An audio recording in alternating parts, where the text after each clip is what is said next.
berikutnya akan disampaikan oleh Kasubdit Bina MIMTS GTK Madrasah Kementerian Agama Republik Indonesia. Kepada yang terhormat Bapak Dr. Ainur Rafiq MAG, kami silakan. Terima kasih. Assalamualaikum warahmatullahi wabarakatuh. Waalaikumsalam warahmatullahi wabarakatuh. Bismillahirrahmanirrahim. Alhamdulillahirabbil alamin. Wassalatu wassalamu ala asyrafil anbiya'i wal mursalin sayyidina maulana Muhammadin wa ala alihi wa sahbihi ajmain, amma ba'd. Yang kami hormati Bapak Menteri Agama Republik Indonesia, yang kami hormati Bapak Direktur Jenderal Pendidikan Islam, yang kami hormati Bapak Direktur GTK Madrasah, Direktorat Jenderal Pendidikan Islam, Kementerian Agama Republik Indonesia, yang kami hormati teman-teman Kasubdit di Direktorat GTK Madrasah, yang kami hormati teman-teman PJ Nasional untuk program GTK Madrasah Berbagi, yang kami hormati teman-teman panitia dan narasumber yang telah menyiapkan segala sesuatunya sehingga webinar pada siang hari ini semoga bisa berjalan dengan lancar, sukses, berkah, dan tentunya bermanfaat bagi kita semua. Dan yang tidak kami lupakan dan yang kami banggakan adalah para peserta yang menyediakan waktunya untuk mengikuti kegiatan webinar di siang hari ini. Pertama-tama tentunya kita harus bersyukur kepada Allah Subhanahu wa Ta'ala atas limpahan rahmat dan hidayahnya kepada kita semua. Tidak lupa sholawat dan salam selalu kita aturkan ke junjungan Nabi Agung Muhammad SAW. Dan yang ketiga, kami dari Direktorat GTK Madrasah mengucapkan terima kasih, menyampaikan apresiasi, dan mengungkapkan kebanggaan kepada Bapak Ibu semua yang berkenan hadir pada siang hari ini. Bapak Ibu yang kami hormati, saya melihat topiknya terkait dengan penulisan terkait dengan etnografi. Saya kira ini satu topik yang bagus ya, topik yang bagus. Bisa saja nanti ketika teman-teman melakukan penelitian, kemudian Bapak Ibu bisa menulis, ya. Biasanya itu kan kalau kajian etnografis itu kan biasanya kan kita akan menelisik lebih jauh terkait dengan tradisinya, budayanya, kehidupannya, ekonominya, kemudian pandangan hidupnya, kemungkinan juga harapan-harapan hidupnya. Jangan-jangan memang satu etnis itu ada yang memiliki kelebihan dari segi misalnya seni suara, ya misalnya. Karena ada satu daerah yang isinya itu penyanyi, semua itu ada juga yang seperti itu ya. Ada juga yang satu daerah itu isinya kori semua ya. Kayak misalnya di NTB itu, Bima itu kan terkenal sekali ya, etnis Bima itu terkenal sekali bahwa mereka ahli qiraah ya, itu sangat itu kan etnis tertentu ya, seperti itu. Dan saya kira nanti kalau misalnya teman-teman mau mendalami yang seperti itu, kemudian sudah ditulis dalam sebuah buku, kemudian ditulis dalam sebuah karya ilmiah katakanlah begitu, dan itu akan lebih heboh lagi kalau misalnya teman-teman bisa membuat video dokumenter ya terkait dengan etnis tadi.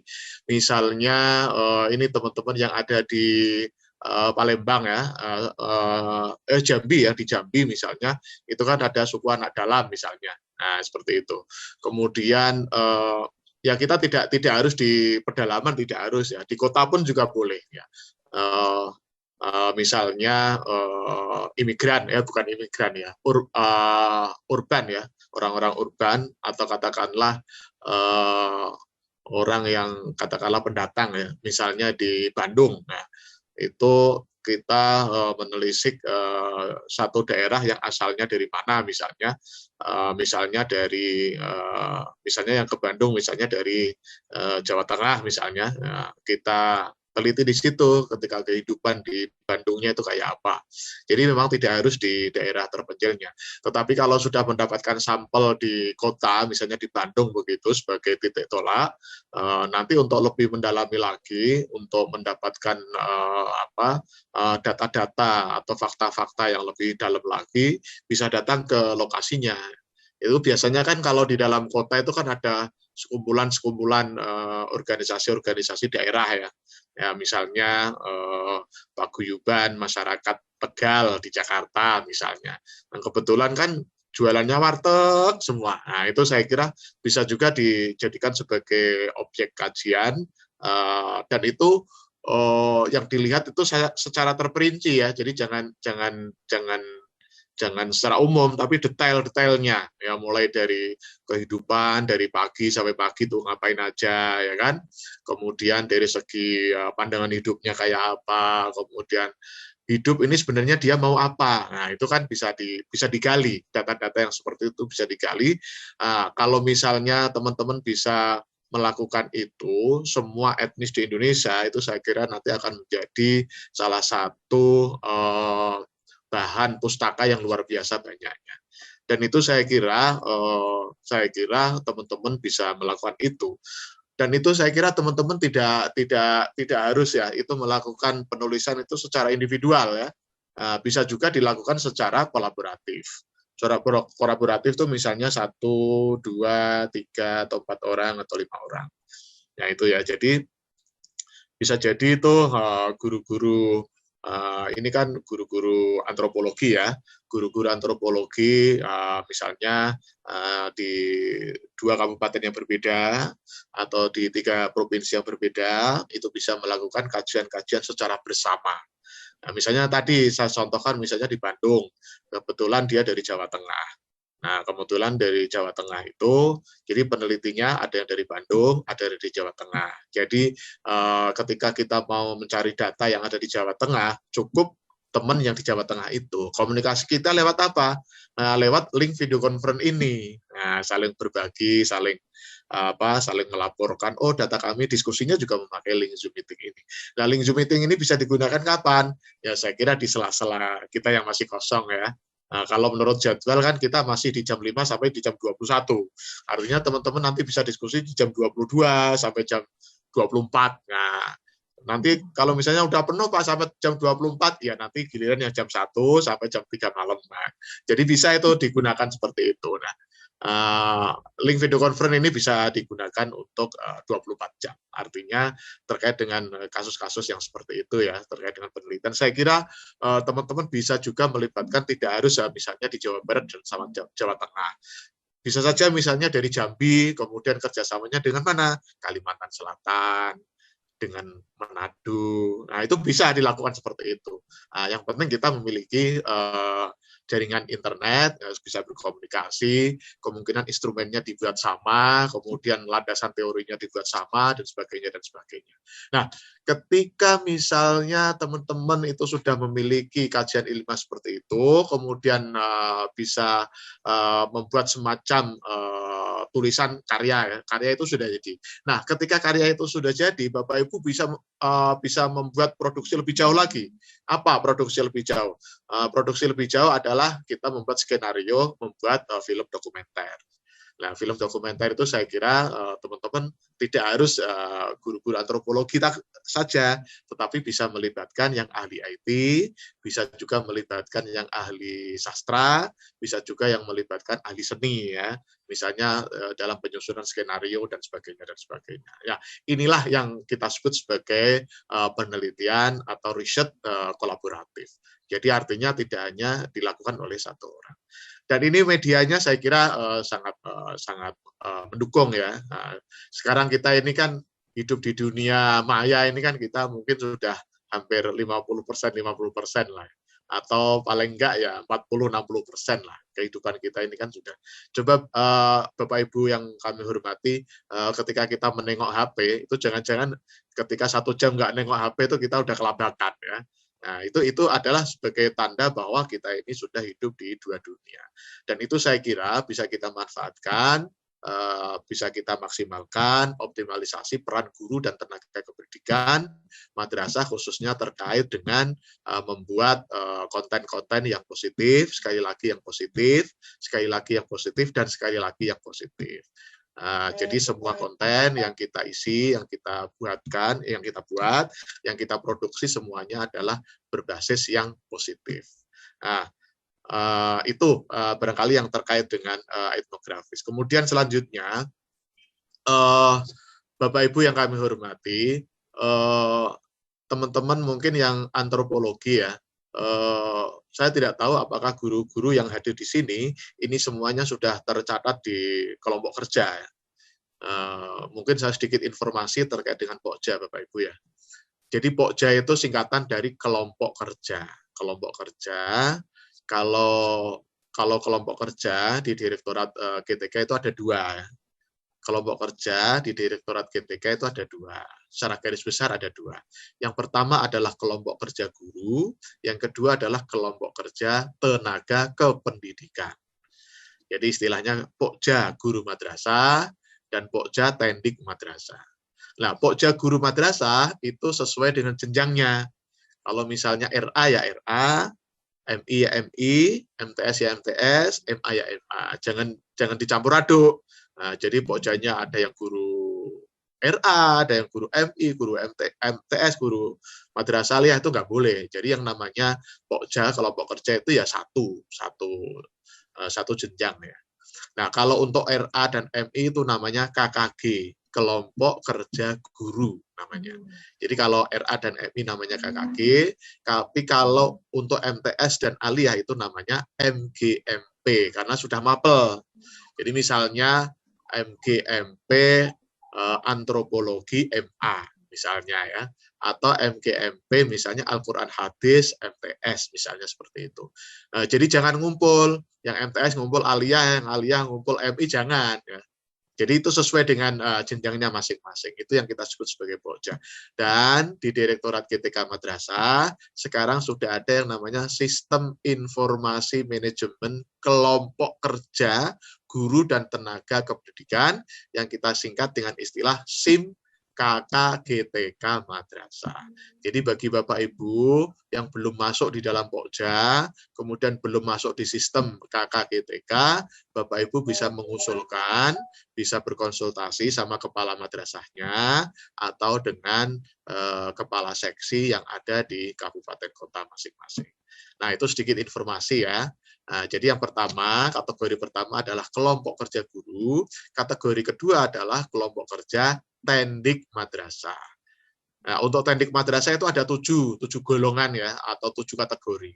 Kategori pertama adalah kelompok kerja kepala madrasah, yang kedua kelompok kerja pengawas, yang ketiga kelompok kerja KTU, kepala TU, kemudian yang keempat kelompok kerja tenaga administrasi. Saya yakin semua madrasah itu ada yang namanya tenaga administrasi. Kemudian yang kelima tenaga laboratorium. Dan ini adanya mulai dari MTS ke aliyah. Kalau MI sama RA kayaknya belum ada laboratorium ya. Nah, kemudian yang keenam adalah tenaga perpustakaan. Dan itu mulai RA, MI, MTS, MA ada semua yang namanya perpustakaan ya. Kemudian yang terakhir adalah kelompok kerja pengelola asrama atau pengelola pesantren. Ini khususnya adalah bagi madrasah yang memiliki asrama atau madrasah yang memiliki pesantren. Atau madrasah yang di dalam pesantren. Nah, itu masuk di kategori ketujuh. Tapi sekali lagi, Bapak Ibu yang kami hormati, jangan sampai satu orangnya sama maksudnya, misalnya Pak Abdul Ghafur, katakanlah begitu, jangan masuk di 2 Pokja. Harus satu, nggak boleh rangkap-rangkap ya, nggak boleh rangkap-rangkap. Jadi mentang-mentang misalnya Pak Abdul Ghafur, Pak saya ngajar akidah akhlak di aliyah. Saya juga ngajar akidah akhlak di MTS, Pak. Jadi saya ikut di MGMP Madrasah Aliyah, saya juga ikut di MGMP Sanawiyah. Itu tidak boleh, pilih salah satu. Kalau dalam bahasa kasarnya, harapan kita semuanya, semua guru dan semua tenaga kependidikan madrasah wajib hukumnya masuk di dalam kelompok kerja, tetapi pada saat yang sama diharamkan untuk poligami. Ya, tidak boleh masuk sana, masuk sini, anggota Pokja ini, anggota Pokja itu nggak boleh. Jadi kalau misalnya ada guru Quran Hadis, kebetulan dia dipercaya sebagai pengelola asrama, maka harus pilih salah satu Pokjanya, jangan masuk di dua-duanya. Kalau mau pilih guru Al-Quran Hadis, ya masuk di Pokja Quran Hadis. Tapi kalau mau masuk di pengelola asrama, ya masuk di Pokja pengelola asrama. Dan itu berbeda. Yang satu itu kelompok Pokja guru, yang satunya Pokja tendik. Sekali lagi, Tidak ada nanti di dalam pokja itu orang yang merangkap, atau istilah syariahnya atau istilah fikihnya adalah poligami. Itu dilarang keras ya, Bapak Ibu ya. Nah, itu beberapa informasi yang dapat kami sampaikan. Sekali lagi, teman-teman ketika mau melaksanakan penelitian atau riset atau penulisan itu tidak harus secara individual, tapi bisa secara kolaboratif.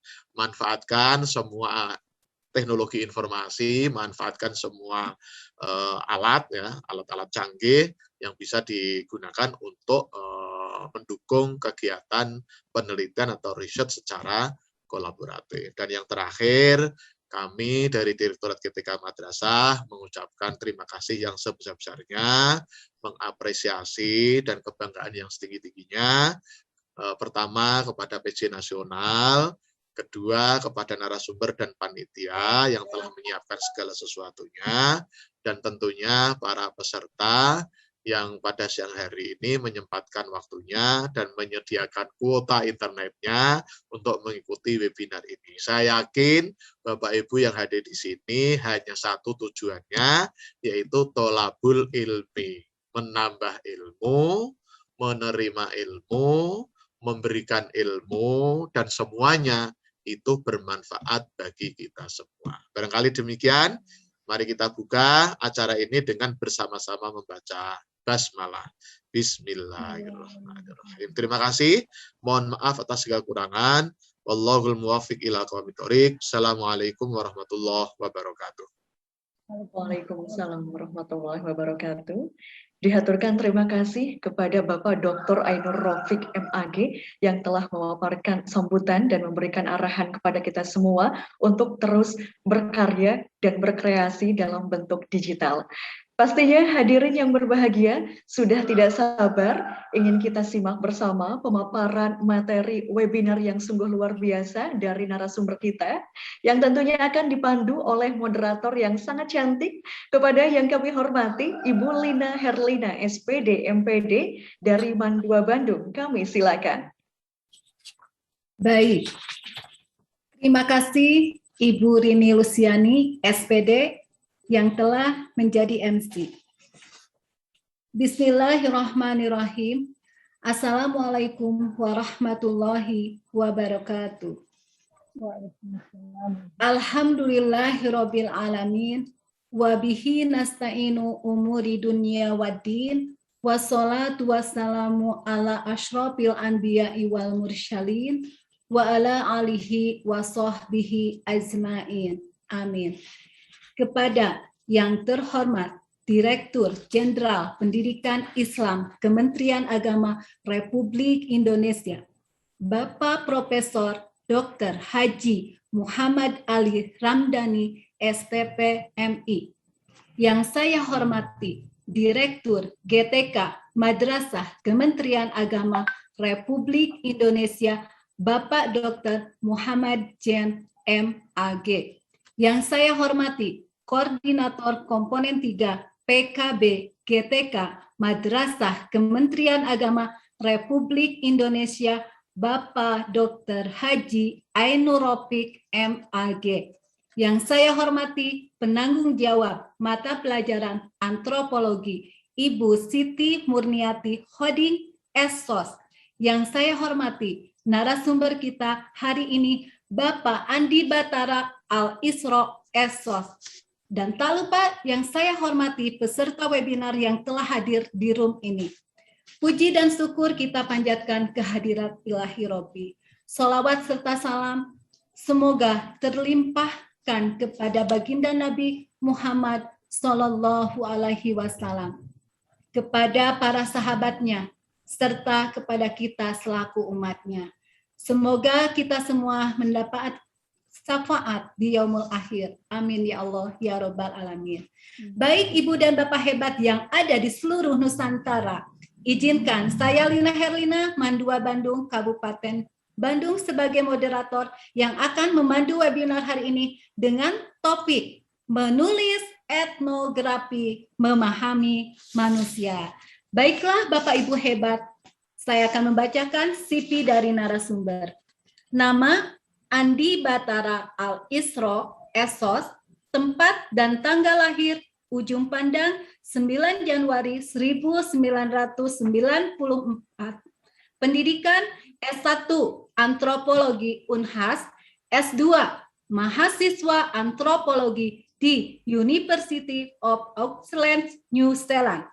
Pengalaman penelitian, Freedom Program, latihan penelitian di Jerman. 2. Chemical Youth Project di Belanda.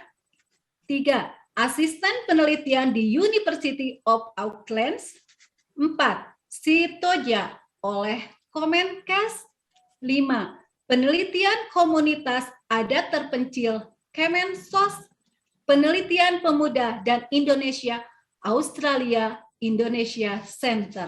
Pengalaman menulisnya, koordinator fasilitator dalam program menulis One School One Book oleh Disdik Sulawesi Selatan. Yang kedua, cerpennya yang telah publis Mengenang Padewakang diterbitkan dan diterjemahkan oleh Dalang Publishing California. Yang ketiga, menjuarai beberapa lomba penulisan tingkat nasional. Yang keempat, telah terbit 2 buku puisi. Luar biasa sekali Bapak Ibu, hebat. Narasumber hari ini memang luar biasa dalam segi pengalaman dan penelitiannya. Untuk mengefektifkan waktu, mari kita simak pemaparan materi yang akan disampaikan oleh narasumber hebat kita kepada Bapak Andi Batara Al-Isro Esos. Disilahkan.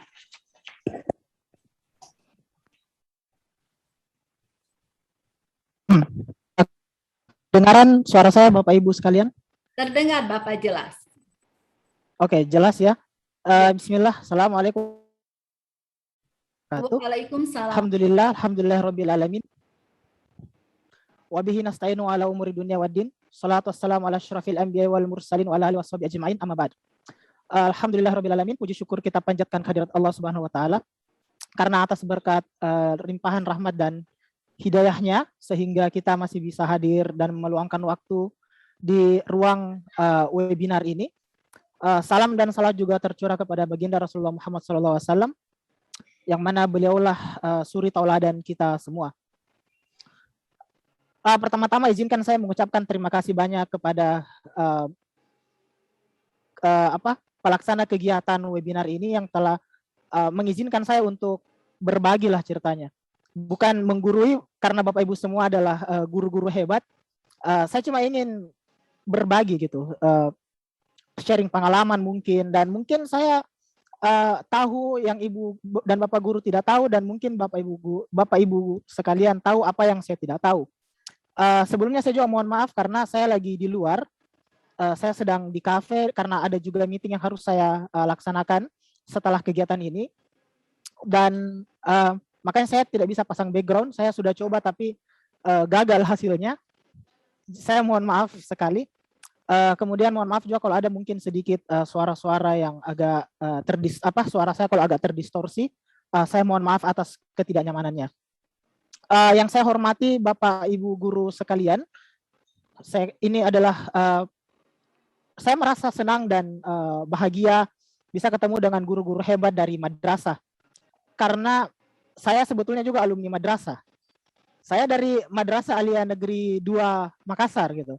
Dulu namanya masih Mandua Model, tapi sekarang sudah hilang modelnya ya. Jadi sisa Madrasah Aliyah Negeri 2 Makassar. Dan saya merasa seperti terpanggil kembali untuk mengabdi di lingkungan Kementerian Agama gitu. Ketika diajak untuk sharing bersama guru-guru madrasah yang hebat dan luar biasa se-Indonesia.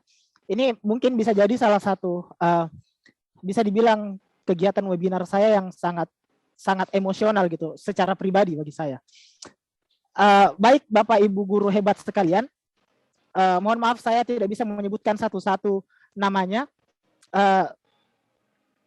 Ibu moderator, terima kasih banyak sudah memperkenalkan saya. Izinkan saya untuk membagikan materi yang akan saya sampaikan ya hari ini. Jadi hari ini kita akan membahas tentang menulis etnografi. Nah, saya kira bagi guru antropologi atau mungkin guru sosiologi etnografi adalah sesuatu yang sudah tidak asing lagi bagi kita, karena ketika kita masih kuliah, Bapak Ibu guru sekalian waktu itu mungkin disuruh untuk diwajibkan untuk menyelesaikan skripsi, dan tentu saja skripsi itu kan bagi sarjana antropologi adalah dalam bentuk etnografi pada umumnya. Tapi pada umumnya kita masih belum terlalu mengenal sebenarnya etnografi. Jadi etnografi hanya sebatas karya belaka gitu. Karena ada juga ketika kita masih mahasiswa, itu bahkan tidak mencantumkan metode penelitiannya adalah etnografi. Mungkin menggunakan metode penelitian yang lain. Mungkin ada yang menggunakan metode penelitian survei, ada yang menggunakan metode penelitian kualitatif tapi bukan etnografi. Nah, oleh karena itu mungkin hari ini saya mau berbagi tentang apa sih sebenarnya etnografi itu dan apa potensi yang bisa kita kita kembangkan dari etnografi itu, yang saya kira Bapak Ibu guru hebat sekalian bisa kembangkan secara pribadi maupun secara kelompok. Ya, ini CV saya tadi sudah dibacakan oleh Ibu moderator. Kemudian izinkan saya menyampaikan sebuah pertanyaan sebelum kita memulai diskusi kita hari ini mengenai apakah kita semua suka membaca gitu. Ini sebenarnya pertanyaan yang menurut saya saya pribadi sih saya kira sudah sangat klise bagi kita semua, karena sebagai guru tentu saja membaca adalah hal yang wajib. Ketika kita mewajibkan siswa-siswa kita untuk membaca, maka tentu saja Bapak Ibu guru sekalian harus juga membaca gitu kan. Mustahil misalnya Bapak Ibu guru sekalian menyuruh siswa-siswanya, anak didik, peserta didiknya untuk sholat, tapi Bapak Ibu sekalian tidak sholat gitu. Saya masih ingat sebuah dalil di Al-Quran kalau kita bilang bahwa janganlah engkau melakukan sesuatu yang menyuruh sesuatu yang tidak kamu kerjakan gitu. Maka ini adalah sebuah pertanyaan reflektif untuk kita semua. Dan ketika kita ingin menuliskan etnografi, maka tentu saja basis landasan kita adalah kita harus banyak membaca. Nah, kenapa? Karena membaca adalah turning point orang untuk menulis gitu. Apa yang kita tulis itu tergantung apa yang kita baca. Turning point artinya titik balik. Ketika kita misalnya ingin jago, misalnya saya ambil contoh, kita ingin jago menulis cerpen misalnya, cerita pendek, maka kita harus banyak-banyak membaca cerpen. Ketika kita ingin menulis novel, ingin jago menulis novel, maka kita harus banyak baca novel. Ketika kita ingin jago menulis etnografi atau tulisan penelitian, maka tentu saja kita harus baca banyak tulisan hasil penelitian gitu. Karena apa yang kita tulis tergantung apa yang kita baca. Ada sebuah kaidah dari Agim, Kiai Haji Abdullah Gimnastiar yang sangat bagus sekali. Itu terkait dengan ilmu teko. Jadi teko atau cere itu bahasa Sulawesi Selatan kita bilang cere, teko. Otak kita katanya kata Agim itu seperti teko. Jadi apa yang kita isi ke dalam teko itu, maka itu yang akan keluar. Ketika kita misalnya mengisi teh ke dalam teko, maka yang keluar dari teko itu adalah teh. Ketika kita isi kopi, maka yang keluar dari teko itu adalah kopi. Nah, mustahil Bapak Ibu sekalian, kita mengisi air putih saja ke dalam teko, dan yang keluar adalah jus alpukat. Kan tidak mungkin gitu, tidak make sense, tidak masuk akal. Nah, otak kita itu seperti itu. Jadi ketika kita apa yang kita masukkan ke dalam otak kita, maka itu juga akan kita keluarkan. Gitu. Nah, ini sebuah kaidah yang sangat bagus sekali dari Kiai Haji Abdullah Gimnastiar. Nah, sekarang kita masuk ke persoalan apa itu etnografi. Saya kira ini juga sudah menjadi makanan sehari-hari Bapak Ibu guru sekalian di antropologi, bahwa etnografi itu kan terdiri dari dua kata, yaitu ethnos dan grafien gitu. Ethnos itu kadang diartikan sebagai etnis atau suku bangsa, sementara grafien itu diartikan sebagai penggambaran gitu atau gambaran. Nah, masalahnya adalah ini yang perlu kita luruskan, karena pengertian etnografi secara etimologi itu adalah penggambaran etnis, karena dari kata etnos menjadi etnis, itu seolah-olah etnografi cuman diartikan sebagai penggambaran suku bangsa belaka. Misalnya etnografi suku bangsa Bugis atau etnografi masyarakat Bugis, etnografi masyarakat Sunda karena suku bangsa Sunda kan, etnografi masyarakat Jawa karena suku bangsa Jawa, etnografi masyarakat Papua atau etnografi masyarakat apa. Padahal sebenarnya pengertian etnografi itu di luar suku bangsa itu. dia menyentuh ranah budaya. Jadi etnografi bukan hanya sebagai penggambaran etnis atau penggambaran suku bangsa, tetapi penggambaran budaya. Nah, budaya ini kan kalau kita lihat perkembangan etnografi sebelum era modern ini memang ada banyak sekali suku bangsa, kayak orang Bugis, orang Makassar, ada banyak sekali. Tetapi di era modern ini, kajian etnografi tidak hanya sebatas meneliti suku-suku itu, tapi membahas hal di luar itu. Misalnya etnografi masyarakat perkotaan, ini kan bukan suku, gitu. Jadi kalau kita meneliti tentang etnografi masyarakat perkotaan atau etnografi pengguna narkoba misalnya, apakah kalau kita melakukan penelitian antropologi terhadap pengguna narkoba, apakah kita bisa menggunakan etnografi? Kalau kita pakai pengertian yang lama, yang mengartikan bahwa etnografi hanyalah penggambaran etnis belaka, maka tentu saja tidak bisa, karena pengguna narkoba itu bukan etnis, gitu kan? Bukan etnis. Atau meneliti tentang budaya belajar madrasah, aliyah misalnya. Apakah kita bisa menggunakan etnografi? Kalau kita pakai pengertian etnografi yang lama bahwa etnografi hanyalah penggambaran suku bangsa, tentu tidak bisa, karena siswa madrasah itu bukan etnis. Tetapi kalau kita artikan etnografi sebagai penggambaran budaya, maka semua hal di mana manusia itu ada, kita bisa pakai metode etnografi. Misalnya melakukan penelitian tentang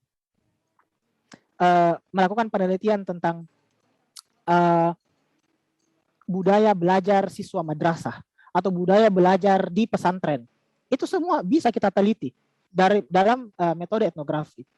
Nah, itu secara bahasa saja. Sekarang kenapa harus etnografi gitu? Apa sih keunggulannya ini etnografi?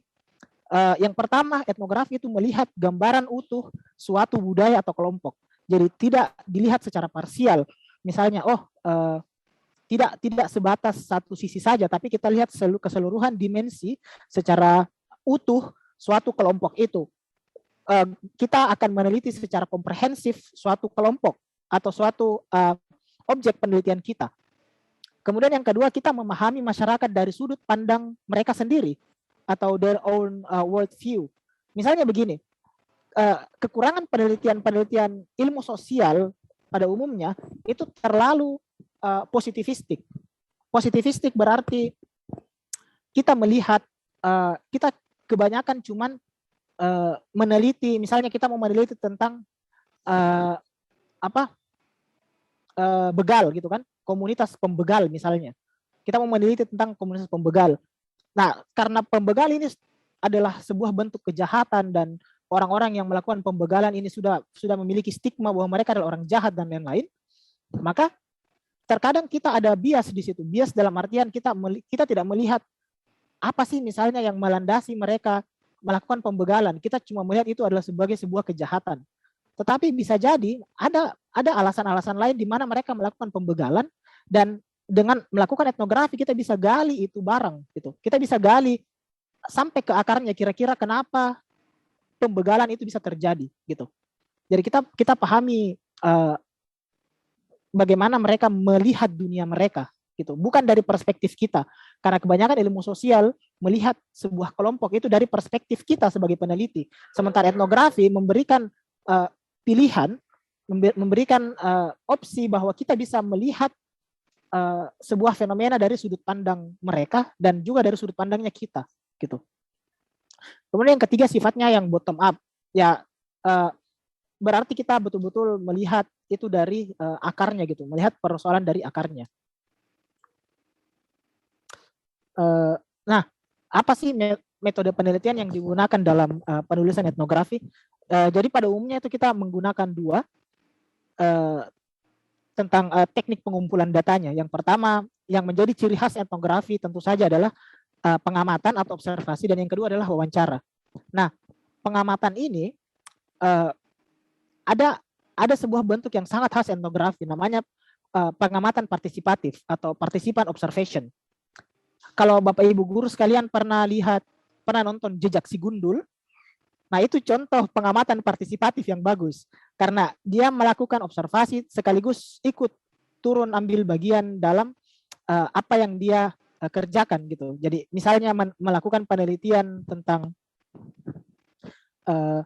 melakukan penelitian tentang komunitas masyarakat petani misalnya, ya sebagai etnografer kita turun juga ke sawah untuk merasakan seperti apa yang dia rasakan ini petani gitu hidupnya.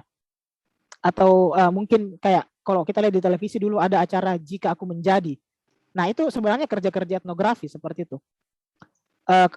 Dan dalam melakukan penelitian itu kita menulis catatan lapangan gitu. Jadi kayak menulis diary, jadi setiap hari apa yang kita catat, apa kegiatan kita dan lain-lain. Nah kemudian teknik pengumpulan data yang kedua adalah wawancara, dan terutama wawancara mendalam atau interview. Nah wawancara mendalam ini seperti kerja-kerjanya psikolog atau kerja-kerjanya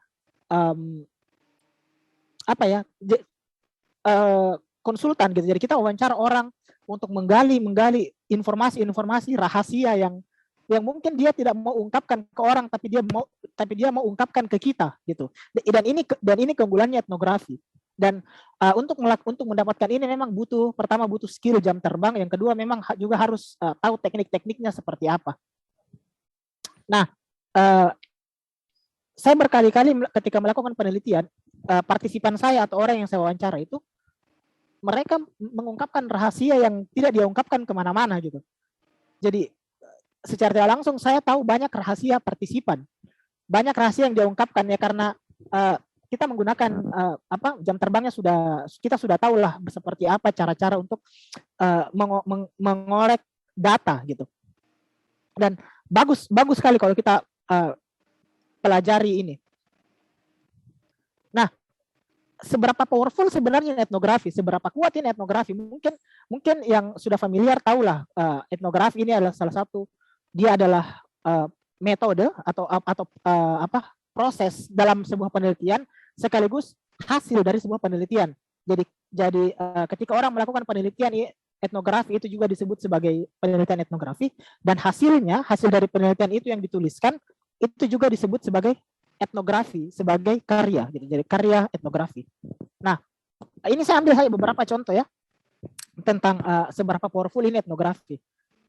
Jadi kalau Bapak Ibu guru sekalian yang mungkin ada guru sejarah di sini atau mungkin yang tahu sejarah, kita tahu kalau salah satu bagian paling sulit di Nusantara yang sulit sekali ditaklukkan oleh Belanda atau VOC itu adalah Kesultanan Aceh.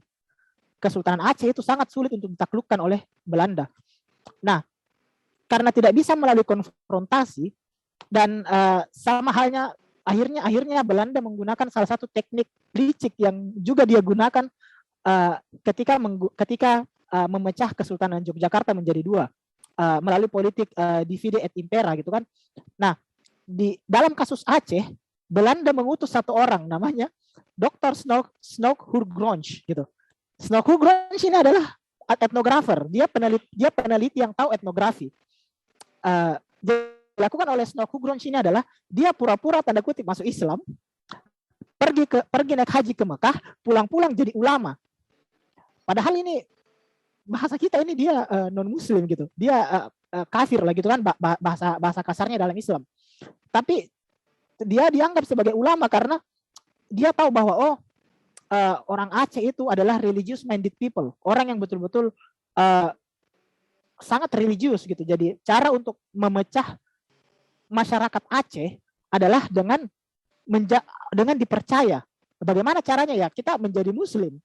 Jadi Snoek Hurgronje kemudian tanda kutip walau alam mungkin pura-pura menjadi muslim, pulang-pulang jadi ulama dan melakukan penelitian secara sembunyi-sembunyi di Aceh, dan akhirnya hasil penelitiannya itu dijadikan laporan etnografi berjudul Aceh Verslag gitu. Dan ini laporan etnografi ini itu diberikan kepada pihak Belanda bahwa ini adalah hasil penelitian lapangan saya di Aceh, dan di dalamnya berisi bagaimana cara untuk menaklukkan Kesultanan Aceh. Dan setelah Belanda baca, dilihat ternyata strateginya seperti ini, dipelajari ini etnografi hasilnya Snoek Hurgronje, dan pada 1903 Aceh ditaklukkan gitu. Nah, terus kemudian etnografi juga bisa menjadi jembatan dalam meredakan konflik antar etnis atau masalah antara korporasi dan penduduk lokal. Nah, ini banyak sekali kasus di mana laporan etnografi bisa dipakai untuk meluruskan konflik antara misalnya korporasi dengan penduduk lokal, misalnya yang terjadi di Papua atau di Kalimantan, dan banyak sekali masalah-masalah yang bisa diselesaikan menjembatani antara korporasi dan masyarakat lokal dengan etnografi, gitu.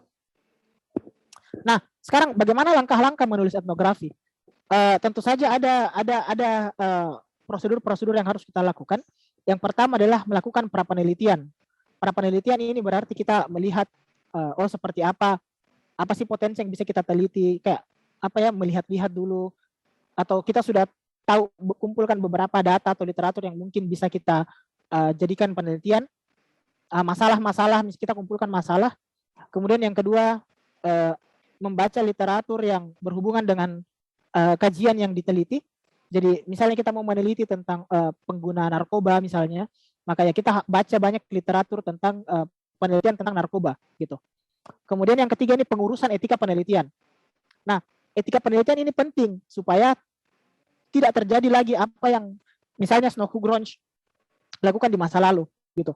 Jadi bagaimana kita menghormati partisipan kita gitu. Kemudian yang keempat adalah tentu saja turun lapangan. Jadi ketika semuanya sudah beres, perurusan administrasi sudah beres, ya kita turun lapangan, dan prosesnya ini bervariasi antara sebulan, bahkan ada yang melakukan penelitian selama 2 tahun. Kalau misalnya yang PhD atau mau mengurus disertasi atau proyek-proyek jangka panjang, biasanya penelitiannya itu ada 2 tahun. Dan tentu saja metodenya observasi dan wawancara itu. Nah, setelah proses pengumpulan data ini, melakukan wawancara dan observasi, ya kita mulai menulis gitu. Kita mulai menuliskan. Proses menulisnya itu pun juga ada banyak prosesnya. Misalnya dimulai dengan membuat kerangka, membuat kira-kira dari hasil data itu kita analisa, kemudian kita bagi ke dalam tema-tema dan segala macam gitu. Nah, akhirnya kita mulai menulis, dan proses penulisannya itu dari 3 bulan sampai 2 tahun gitu. Nah, terus yang terakhir adalah proses revisi dan proses sunting. Nah, kemudian bagaimana sih sebenarnya itu gaya penulis khasnya penulisan etnografi? Mungkin Bapak Ibu guru hebat sekalian sudah ada pengalaman melakukan penelitian etnografi atau membaca banyak karya-karya etnografi. Ini saya rangkum saja beberapa poin penting yang membedakan antara karya etnografi dengan karya-karya yang lain. Jadi yang pertama itu dia tidak sekaku karya tulis ilmiah pada umumnya. Jadi kalau karya tulis ilmiah pada umumnya kan kadang kalau kita baca itu sangat kaku, sangat berat bahasanya. Kalau etnografi memang kadang dia berat karena dia ada konsep-konsep, tetapi gaya penulisannya itu bisa seperti penulisan sastra gitu. Bisa seperti novel dan cerpen. Misalnya kita bisa memulai paragraf atau bab dengan tulisan pagi yang cerah di sebuah pulau. Ya itu kan gaya-gaya sastra gitu kan, sangat puitis, sangat sastra gitu. Dan memang ini salah satu khas penulisan etnografi. Atau bisa misalnya kita tulis suatu malam di penghujung tahun 2020, saya berjalan ke tengah kota dan bertemu seorang pengemis misalnya. Ya, bisa seperti itu. Nah, kemudian yang kedua, menggunakan sudut pandang orang pertama. Ini juga yang agak berbeda ya, Bapak Ibu guru sekalian. Kadang kalau penelitian ilmu sosial, itu kita menggunakan kata peneliti. Jadi misalnya peneliti berkesimpulan, atau peneliti melihat masalah ini sebagai sesuatu yang patut kita selesaikan misalnya. Tetapi kalau dalam penelitian etnografi itu kita bisa menggunakan sudut kata aku atau saya gitu. Jadi saya melihat persoalan ini sebagai sesuatu yang sangat bermanfaat bagi Indonesia ke depan. Jadi menulisnya itu sangat santai, hanya dengan menggunakan sudut pandang orang pertama itu sangat berbeda sekali kesannya kalau kita menggunakan kata peneliti gitu. Mari coba kita bedakan antara kalau kita membaca sebuah tulisan, ada kata dia menggunakan kata peneliti atau kata saya, lebih enak pasti kalau kita pakai kata saya, karena itu cara bagaimana penulis itu mengajak pembacanya masuk ke dalam dunianya gitu. Kemudian yang ketiga itu tick description. Jadi tick description berarti penggambaran detail terhadap sesuatu atau seseorang. Dan metode ini diperkenalkan oleh Clifford Geertz, salah satu antropolog dan etnografer paling penting dalam dunia antropologi yang melakukan penelitian banyak di Indonesia. Dia memperkenalkan metode tick description ini. Jadi penggambaran secara utuh terhadap seseorang secara lengkap gitu dari seluruh dimensinya gitu. Kemudian yang keempat, dalam penulisan etnografi, data hasil turun lapangan itu dan konsep atau teori dan konsep itu dia terjalin dan saling melengkapi satu sama lain. Gitu. Jadi ada data hasil penelitian, kemudian di backup oleh teori-teori atau konsep. Dan begitu juga sebaliknya, konsep apa yang kita pakai atau teori apa yang kita pakai itu di backup oleh data-data yang telah kita kumpulkan. Jadi data didukung dan mendukung konsep atau teori. Nah, kemudian yang terakhir yang menjadi ciri khas etnografi adalah bagian refleksi atau refleksif. Ini yang menjadi menarik karena terkadang ilmu sosial itu dianggap sebagai bukan sains karena sifatnya subjektif gitu kan. Dan tidak bisa kita pungkiri kalau ilmu sosial memang subjektif. Bagaimanapun alasannya ilmu sosial tidak bisa objektif. Karena kita manusia, peneliti manusia, instrumen penelitiannya manusia, objek penelitiannya juga manusia. Dan manusia itu pasti subjektif, tidak mungkin objektif gitu. Nah, makanya penting ini refleksi. Refleksi itu seperti pengakuan terhadap pembaca tentang siapa kita, apa potensi bias dari penelitian ini. Permohonan maaf kalau mungkin ada yang salah-salah atau ada yang apa. Nah, di bagian refleksi itu yang menunjukkan bahwa ya namanya manusia tidak luput dari hilaf dan salah gitu. Makanya ini penting sekali bagian refleksi ini. Seolah-olah kita menerima kekurangan kita sebagai peneliti dan menerima kekurangan kita sebagai manusia gitu. Penting sekali. Nah, ini contoh susunan penulisan etnografi pada umumnya. Jadi ada judul, kemudian ada kata pengantar atau ucapan terima kasih. Kemudian ada glosarium. Glosarium itu kayak misalnya daftar istilah gitu. Misalnya Bapak Ibu sekalian melakukan penelitian tentang Islam dan tentu saja ada banyak istilah-istilah Islam yang kita pakai, ikhwan, akhwat, dan lain-lain yang mungkin non-muslim atau pembaca kita yang mungkin tidak paham tentang istilah asing itu. Ya itu kita masukkan di dalam glosarium. Kemudian ada daftar isi dan daftar tabel atau gambar juga kalau ada. Kemudian ada abstrak dengan kata kuncinya. Kemudian ada prolog. Prolog ini opsional kayak semacam pendahuluan gitu kayak. Prolog berisi tentang sebelum kita masuk ke dalam ini apa yang mau disampaikan oleh penulis itu. Kemudian ada bab pendahuluan. Bab berisi tentang latar belakang, tulisan-tulisan yang sudah membahas masalah itu sebelumnya, gambaran lokasi penelitian, itu semua di pendahuluan. Kemudian ada bab-bab pembahasan, mungkin 3, 4, 5, 6, itu terserah Bapak Ibu guru, dan ini berisi tentang tema-tema apa yang sudah kita buat gitu. Kemudian ada bab kesimpulan, setelah itu ada epilog, dan ini sifatnya juga opsional seperti prolog. Kemudian daftar pustaka dan appendix. Appendix itu semacam istilah-istilah yang mungkin bisa ditemukan di dalam buku itu dan di halaman berapa. Jadi kalau misalnya saya baca karyanya Bapak Ibu sekalian, saya mau mencari konsep tentang misalnya misalnya tentang perubahan sosial, ya saya bisa buka appendix, cari kata perubahan sosial itu ada di halaman berapa. Jadi ini akan sangat memudahkan pembaca gitu. Nah, terus ini ada tips-tips sederhana. Tips-tips sederhana. Yang pertama, banyak membaca dan tingkatkan jam terbang. Jadi seperti ilmu tekonya Agim, mari kita banyak membaca dan tingkatkan jam terbang kita, melakukan penelitian, diskusi, dan lain-lain. Ikut-ikut webinar.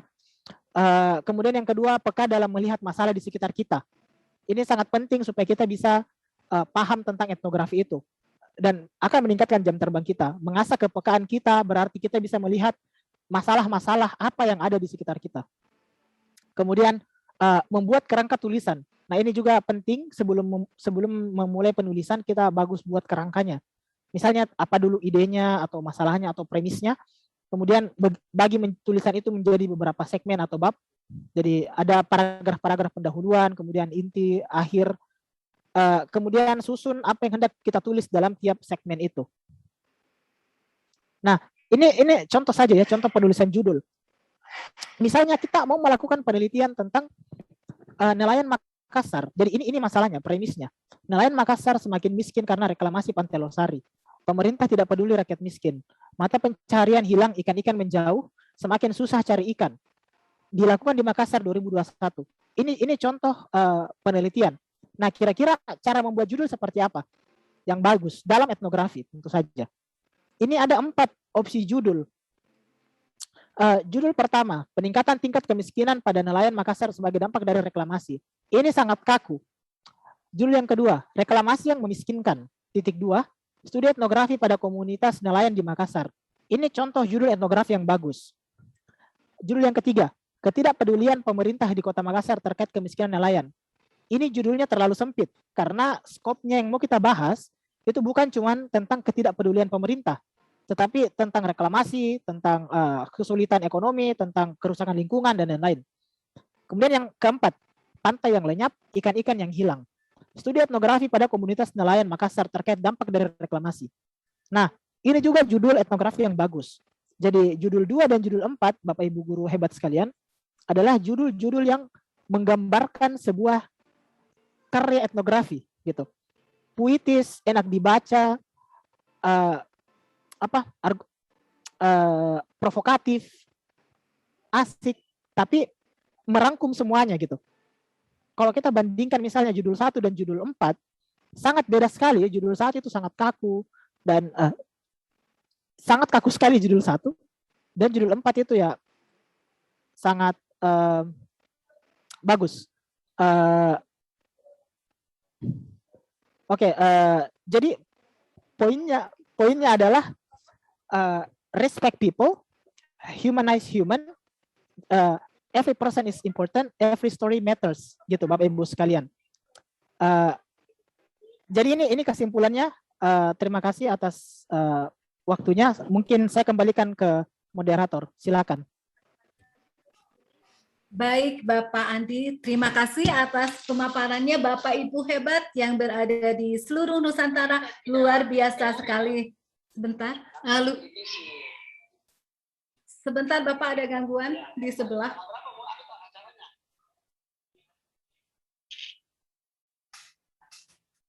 Saya izin lab dulu. Ya, baik Bapak Ibu hebat.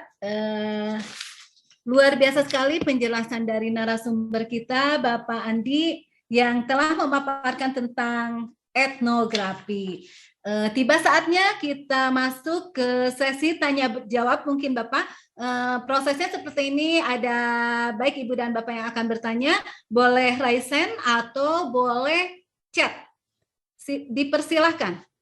Tadi sudah ada yang raise hand di awal. Ada Bapak Roni Maru. Oh iya, tidak ada. Mohon dibantu untuk host dibukakan. Silakan langsung Ibu Reni Marbun dari MAN. Silakan. Langsung bertanya Ibu Reni.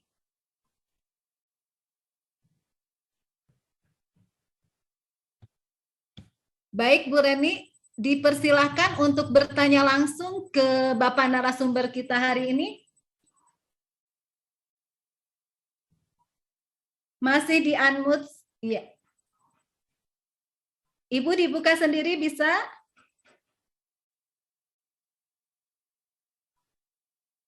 Ibu Reni, dipersilahkan.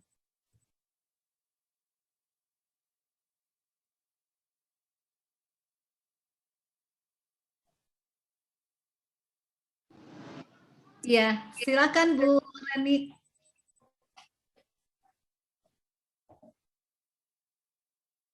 Oh, itu di mute lagi, dibuka saja Ibu.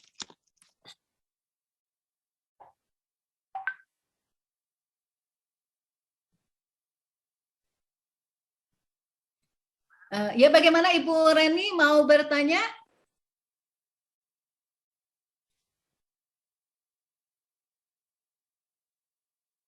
Tadi sudah dibukakan.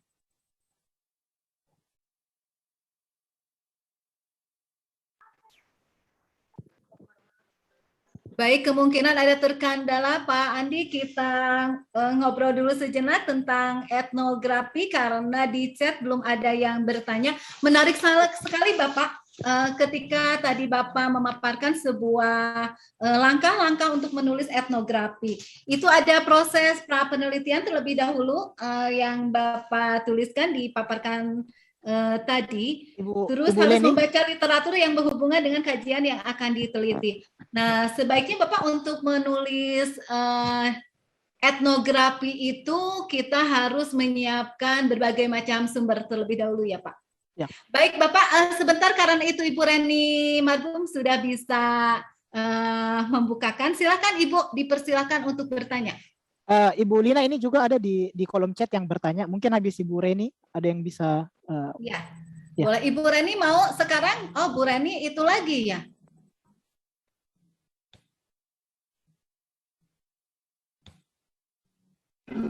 Oke. Ya, kita ke yang chat saja mungkin ya Bapak ya, karena terkendala Ibu Reni itu sudah bisa berbicara sebenarnya. Baik Ibu, terima kasih. Assalamualaikum warahmatullahi wabarakatuh. Waalaikumsalam warahmatullahi wabarakatuh. Terima kasih terhadap GTK Madrasah Berbagi. Terima kasih Bapak Ibu Panitia, khususnya Bapak narasumber Bapak Idris. Terima kasih. Setuju banget bicara etnografi, kita bicara tentang produk asli ilmu antropologi.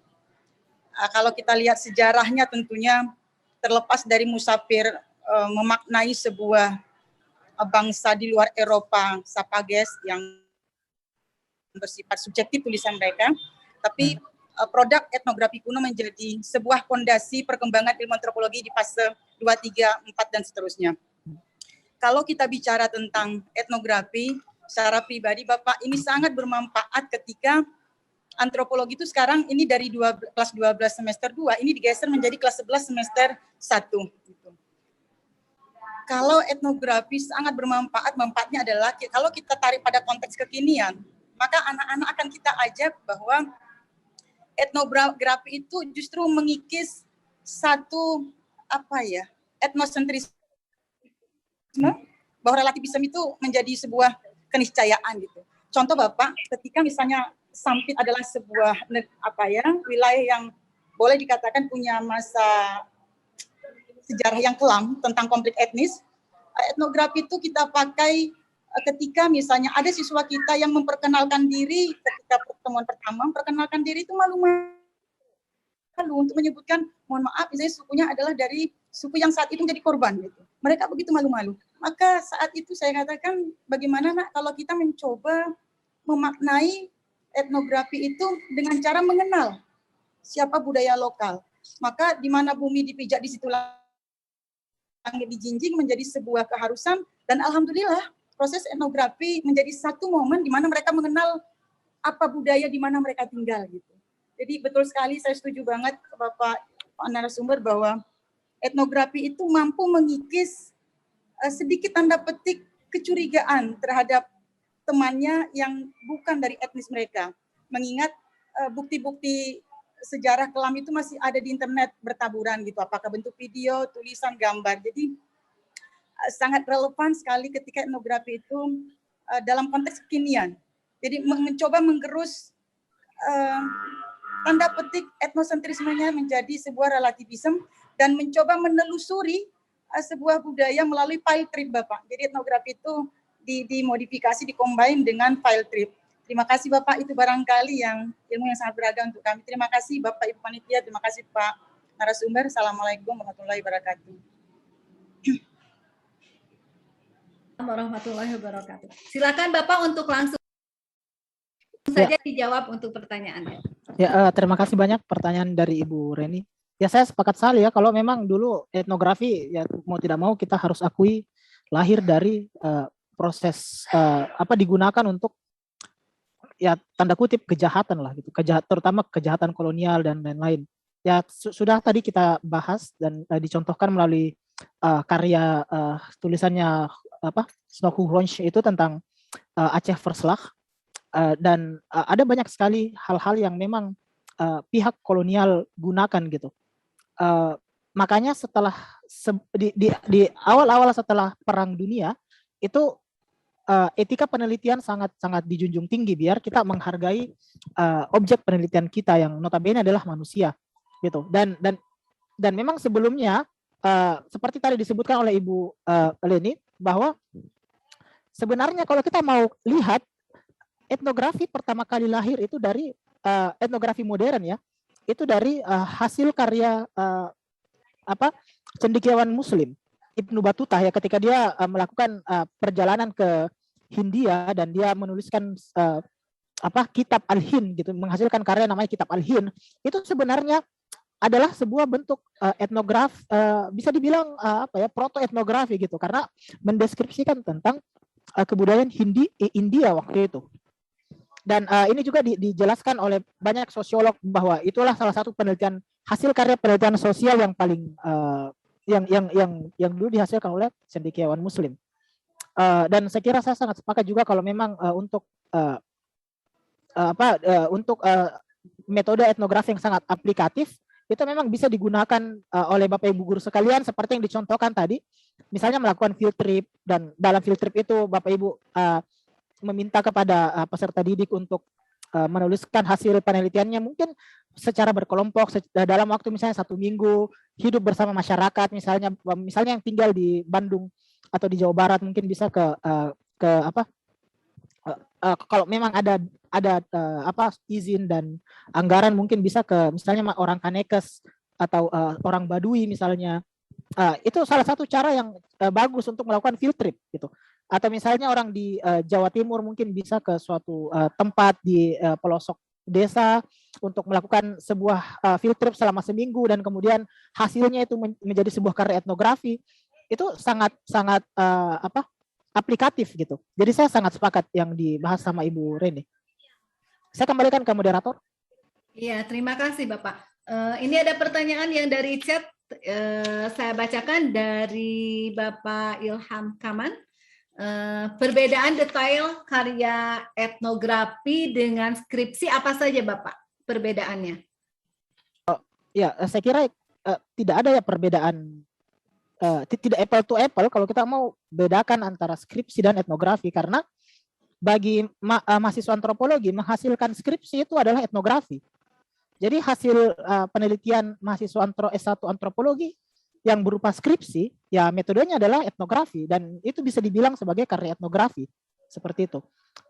Kalau misalnya yang dimaksud perbedaan antara karya etnografi dengan karya-karya penelitian sosial yang lain, ya saya kira tadi saya sudah bagikan ya. Saya share screen lagi. Yang menjadi perbedaan paling khas dari etnografi dan karya-karya ilmu sosial yang lain, ini dia ya, bahwa misalnya tulisannya itu sangat-sangat persuasif gitu, seperti puitis gitu, ada gaya penulisannya seperti fiksi mungkin, kemudian sudut pandangnya kadang menggunakan orang pertama dibanding orang ketiga, ada refleksi di dalam, kemudian kadang thick description juga, dan kalau penelitian ilmu sosial lain itu yang paling detail mungkin itu sudut pandangnya itu. Kalau misalnya menggunakan kata peneliti itu kan sangat kaku gitu, tapi kalau misalnya pakai kata saya atau aku itu lebih asik gitu. Jadi itu yang membedakan, etnografi lebih asik dibanding penelitian ilmu sosial yang lain. Ya, saya kembalikan ke Ibu moderator. Iya. Terima kasih Pak Andi atas pemaparannya. Belum ada yang raise hand lagi, masih ada di chat ya Pak Andi pertanyaannya. Tadi kalau tidak salah sudah dipaparkan ya, tapi ada pertanyaan dari Pak Yayat. Bagaimana langkah-langkah penulisan etnografi? Mungkin bisa ditampilkan lagi slide dari langkah-langkah penulisan etnografi. Pak Yayat bertanya seperti itu.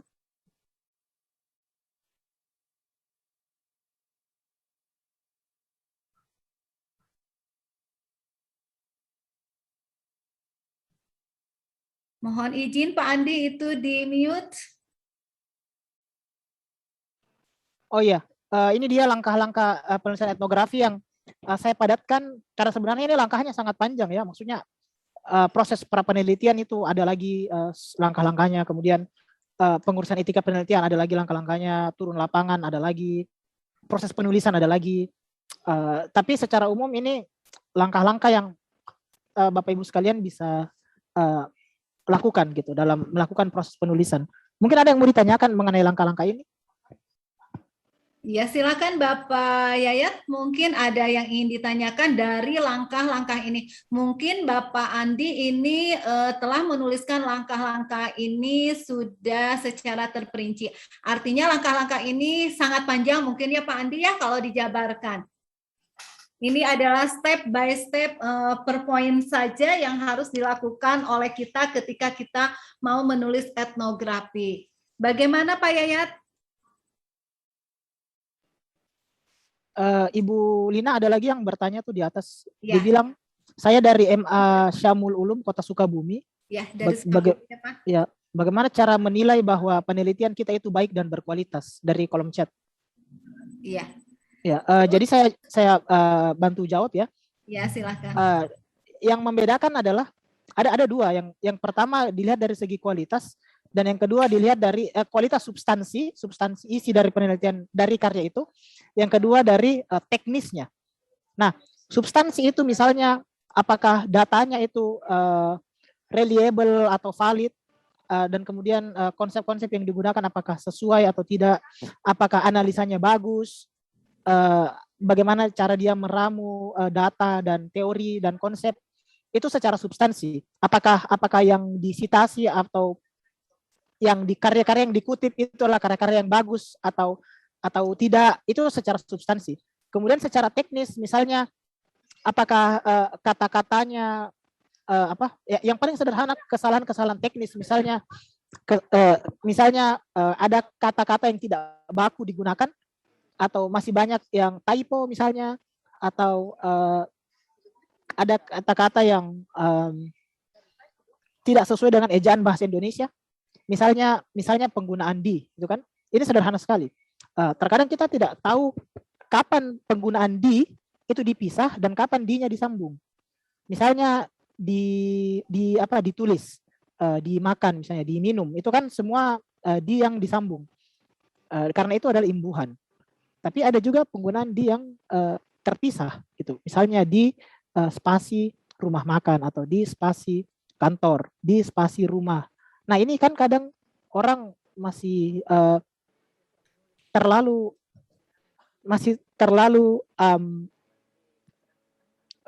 dasar, tapi terkadang masih kita sering salah gitu. Ya, seperti itu, Ibu. Iya. Bapak, ini ada pertanyaan dari chat lagi dari Pak Saiful. Strategi penelitian etnografi pada kawasan Sulsel itu seperti apa? Strategi penelitian etnografi pada kawasan, mohon maaf ini maksudnya kawasan Stranggelin apa ya? Pak Saiful bisa dijelaskan ini pada kawasan Strangel itu seperti apa? Sedang diperjelas mungkin Bapak? Ya, mungkin sambil menunggu dari Pak Saiful kita lanjut ke pertanyaan selanjutnya kali ya. Iya, betul Bapak. Dari Pak Iwan mungkin. Terkait dengan interview mendalam, apa sih langkah dilakukan supaya wawancara mendalam bisa berhasil menggali informasi dari sumber yang mewawancarai? Betul. Ya, ini yang paling penting sebenarnya adalah membangun rapor gitu. Rapor itu adalah kedekatan kita dengan partisipan kita atau informan kita. Misalnya sederhananya begini, kalau kita tidak akrab dengan orang pasti tidak akan mengungkapkan, tidak mau berbicara dengan kita gitu, tidak mau mengeluarkan hal-hal yang mungkin disembunyikan. Tapi semakin akrab kita sama orang akan curhat ke kita gitu kan. Nah, ini yang perlu dibangun dan dibangun terlebih dahulu sebelum menanyakan pertanyaan-pertanyaan yang sensitif. Misalnya mau melakukan penelitian tentang pengoboman ikan misalnya. Kalau kita misalnya cuma datang ke sana kemudian wawancara, Pak, apakah di sini ada orang yang melakukan bom ikan? Ya pasti dia tidak mau mengaku. Siapa yang mau mengaku kepada orang asing gitu kan? Tapi kalau misalnya kita tinggal di rumahnya beberapa hari, kemudian kita tunjukkan bahwa kita ini baik, kita ada di pihaknya dia, kita menginap di rumahnya, kita makan bersama, kadang di meja makan kita bercerita, dan bukan mustahil kalau tiba-tiba dia yang bicara sendiri gitu kan? Kayak oh iya itu deh di sini orang itu mengebom. Nah itu kan karena kita sudah ceritanya bersimpati dengan mereka gitu. Kayak jadi akhirnya orang percaya ke kita dan kita menjadi tempat curhatnya dia gitu, bahasa sederhananya. Itu salah satu cara mungkin. Jadi membangun kedekatan dulu dengan partisipan sebelum menanyakan hal-hal sensitif gitu. Seperti itu.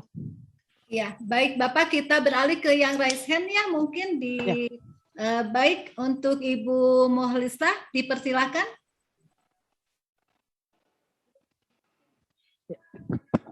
Ibu Muslihah Muslisa, dipersilakan.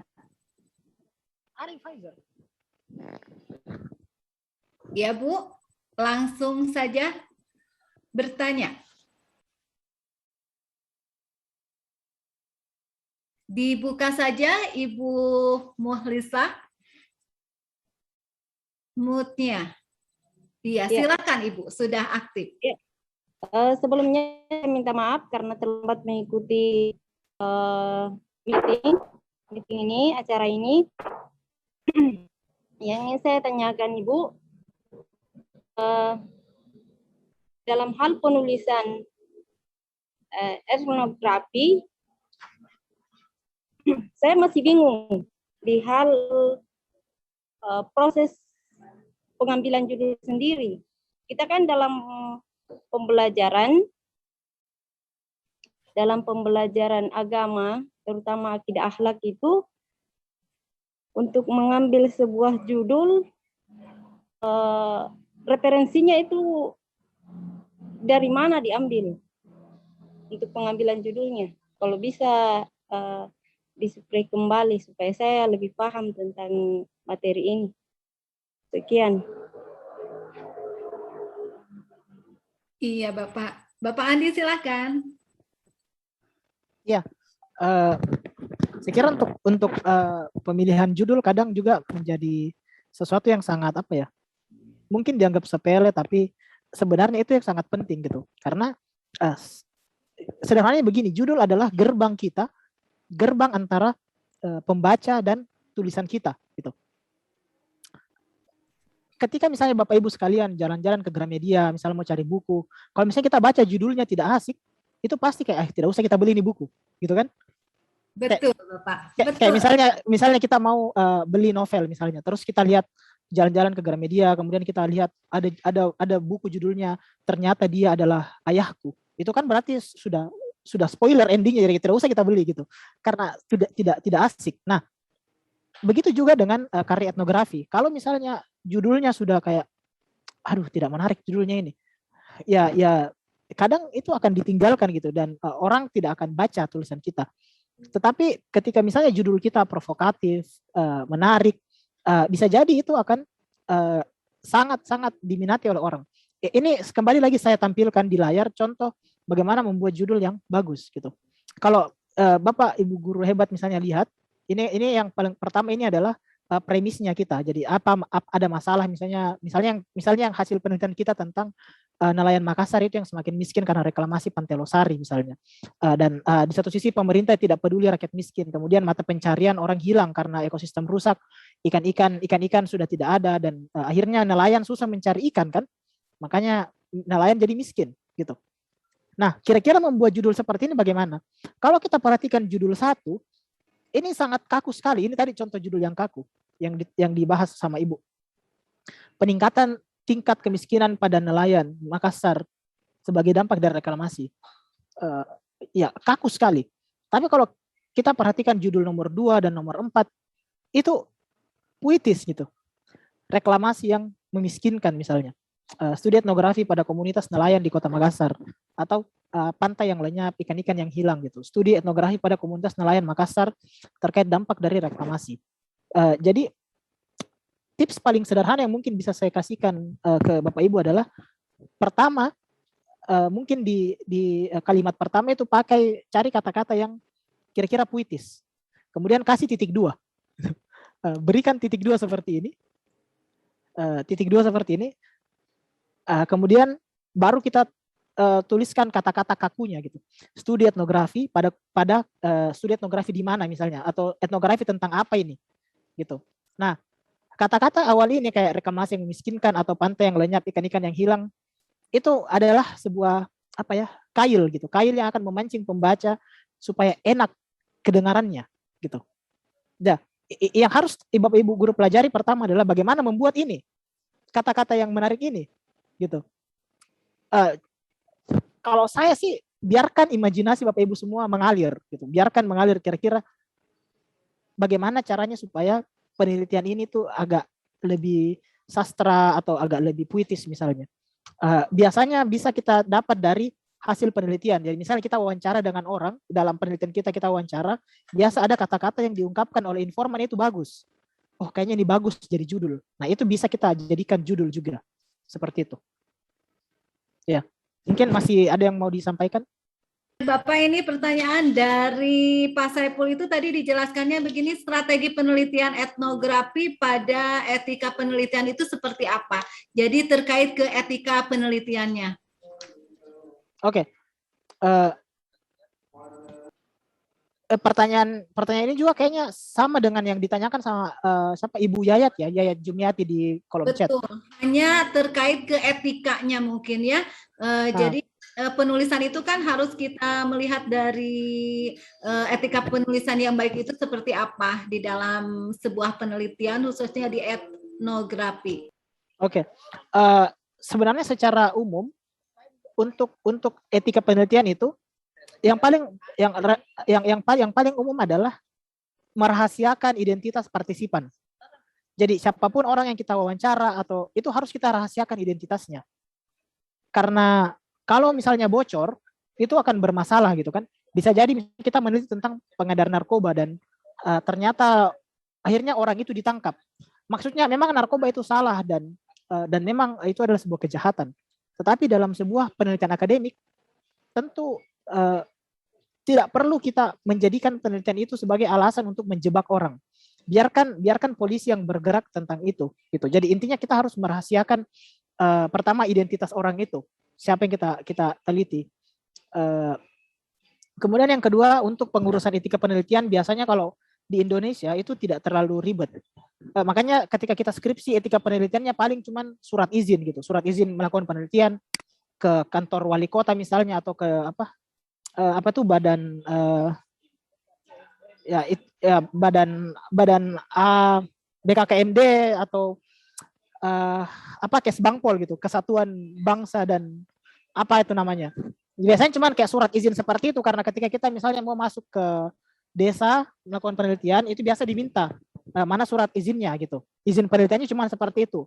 Tapi kalau misalnya levelnya kayak project atau yang harus didanai oleh kementerian atau didanai oleh apa, itu biasanya mereka minta etika penelitian. Harus ada ethical clearance namanya, kayak apakah ini penelitian membahayakan partisipan, apakah ini penelitian ada banyak sekali persoalan-persoalan etika yang harus kita selesaikan, dan itu diurus di kalau tidak salah saya lupa nama institusinya, tapi itu di bawah Kementerian Pendidikan kalau tidak salah. Ada memang salah satu bagian kementerian yang mengurusi tentang itu, tentang etika penelitian di Indonesia. Karena misalnya ketika ada orang luar yang mau meneliti, misalnya orang Australia, dia mau ambil data di Indonesia, maka dia harus melalui badan itu untuk mendapatkan ethical clearance itu, ethical approval namanya, penyetujuan etika penelitian.